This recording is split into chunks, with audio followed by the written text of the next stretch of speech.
ఈరోజు ఆరవేలపాడు గ్రామంలో పోతులూరి వీరబ్రహ్మేంద్ర స్వామి తిరునాళ్ల సందర్భంగా ఈ కార్యక్రమానికి ముఖ్య అతిథిగా వచ్చేసిన ప్రకాశం జిల్లా జడ్పీ చైర్పర్సన్ బుచ్చిపల్లి వెంకయ్య గారికి,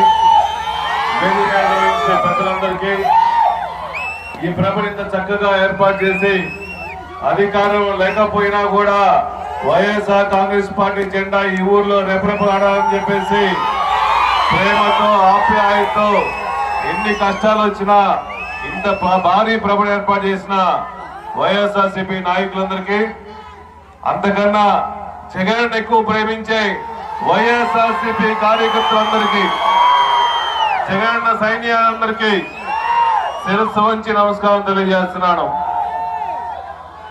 ఈరోజు రాష్ట్రంలో జగన్మోహన్ గారు ఉన్నప్పుడు ఏ విధంగా ఉంది, ఈ కూటమి ప్రభుత్వం వచ్చిన తర్వాత ఏ విధంగా ఉందని మీ అందరూ గమనించాల్సిన అవసరం ఉంది. జగన్ ఉన్నప్పుడు మాట తప్పని మడమ తిప్పని వంశంలో పుట్టిన విలువలతో విశ్వసనీయతతో ఇచ్చిన మాట ప్రకారం ఎలక్షన్ ముందు ఇచ్చిన హామీలన్నీ 100కి 100% హామీలు నెరవేర్చిన ఏకైక దమ్ము ధైర్యం ఉన్న సత్తా ఉన్న నాయకుడు ఈ రాష్ట్రంలో వైఎస్ జగన్మోహన్ గారు తప్ప ఇంకెవరని చెప్పి సభావంతులు చేస్తున్నా. ఈ కూటమి ప్రభుత్వం ఎలక్షన్ల ముందు జగన్మోహన్ గారు ఇచ్చిన పథకాల కన్నా ఎక్కువ పథకాలు ఇస్తామని చెప్పి, సూపర్ 6 పథకాలు ఇస్తామని చెప్పేసి కళ్ళబోల మాటలు చెప్పేసి ఎలక్షన్లు అయిన తర్వాత సీఎం కుర్చీలో కూర్చున్న తర్వాత పేద బడుగు బలహీన వర్గాలందరినీ కానీ, రైతులు కానీ, బీసీలు కానీ, ఎస్సీలు కానీ పట్టించుకోకుండా మీరు చావని రాసామని వదిలేసిన ప్రభుత్వం ఏదంటే కూటమి ప్రభుత్వం అని చెప్పి సభావంతులు చేస్తున్నా. ఈ కూటమి ప్రభుత్వం వచ్చిన తర్వాత రైతులు పండించిన పంట గిట్టుబాటు ధర ఉందా తమ్ముళ్ళు? మొక్కజొన్నకు లేదు, పొగాకు లేదు, వరి లేదు, మిర్చి లేదు, కంది లేదు.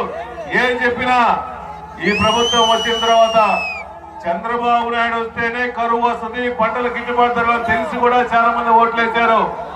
ఈ ప్రభుత్వం మాకు వద్దురా స్వామి, మళ్ళా మన జగన్మోహన్ గారు ముఖ్యమంత్రి వస్తే సకాలం రైతులందరూ బాగుంటారని చెప్పేసి రాష్ట్ర ప్రజలు మొత్తం కూడా వైఎస్ఆర్ కాంగ్రెస్ పార్టీ జెండా వైపు చూస్తున్నారు. మళ్ళా మీ అందరూ ఆశీస్సులు ఉండాలని చెప్పేసి మనస్ఫూర్తిగా కోరుకుంటున్నాను. ఇసుక ఫ్రీ అన్నారు, ఊర్లో బండి రావాలంటే ట్యాక్స్ కట్టాల్సింది. ఈ రాష్ట్రంలో ఈ రోజు చూస్తే తిన్నాలకు కూడా డీజిల్ లేని పరిస్థితుంది.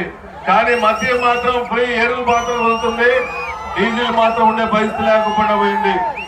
రీసెంట్ నిన్న మొన్న ఈ రోజు చూస్తుంటే 108లు డీజిల్ లేక 108లు ఆగిపోయిన పరిస్థితి. 108 లేదు, ఆరోగ్యశ్రీ మొత్తం పూర్తిగా ఆపేశారు. సుమారుగా 3,000 కోట్ల రూపాయలు బకాయి ఉంటే ఆరోగ్యశ్రీ వల్ల చంద్రబాబు నాయుడు గారు ముఖ్యమంత్రి ఉంటే మేము ఆరోగ్యశ్రీ చేయలేము రాస్తామని ఆరోగ్యశ్రీ మొత్తం ఆగిపోయిన పరిస్థితి ఉంది. ఈ ప్రభుత్వం చంద్రబాబు నాయుడు గారి ప్రభుత్వం వచ్చిన తర్వాత సుమారుగా 3,50,000 కోట్ల రూపాయలు అప్పు చేశాడు. గతంలో ఏ ముఖ్యమంత్రి చేయలేదని చేయ విధంగా 3,50,000 కోట్ల రూపాయలు. ఈ డబ్బులు ఏం చేశారయ్యా అంటే వాళ్ళ జోబులు నింపుకున్నారు, వాళ్ళ నాయకుల జోబులు నింపుకున్నారు, కార్యకర్తల జోబులు నింపుకున్నారు.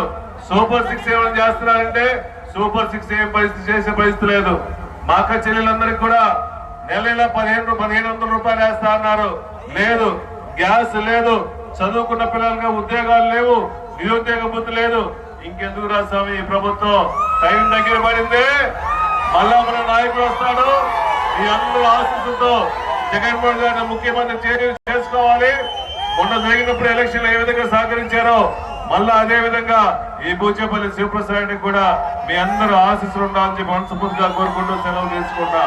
జై జగన్, జై జగన్, జోహార్.